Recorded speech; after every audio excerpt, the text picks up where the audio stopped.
Hello everyone, I'm Yusuf. I study at CAM and we study Islamic studies, Quran and Arabic. I like languages generally, but my favourite is Arabic. I'm going to talk to you today about Arabic origins and the history of how it started.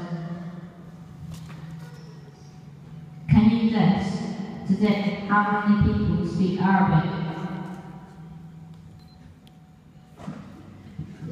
It's around 240 million, and that's why Arabic language is fifth on the most spoken languages in the world. The language is spoken across North Africa and in the Middle East.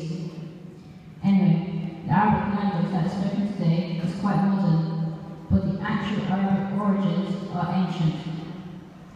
I don't want to confuse you all with the whole background, but it started with something called the Proto-Semitic, which we think started around 4,250 years ago. This means then it evolved into types of other Semitics, which was called East and West Semitics. But even after 10 different languages were evolved and used in ages, the modern Arabic that is used today wasn't part of it, part of the 10 languages.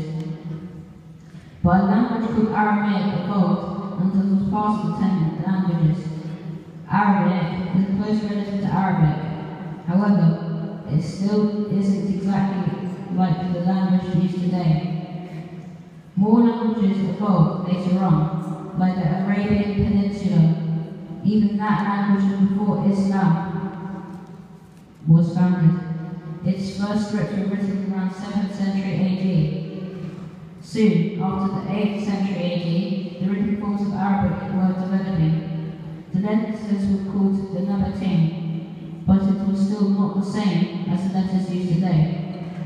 When the old Arabic language finally developed, which was called the pre-classical form of Arabic, it was only soon the old language became the modern-day Arabic that is spoken today.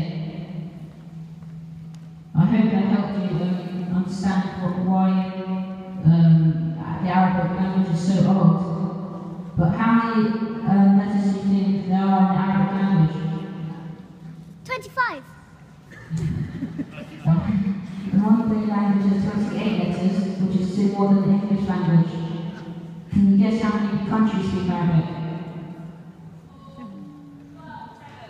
21. To learn a language isn't just learning, reading, writing and speaking. It's learning the history and the culture of the language. I hope that you enjoyed this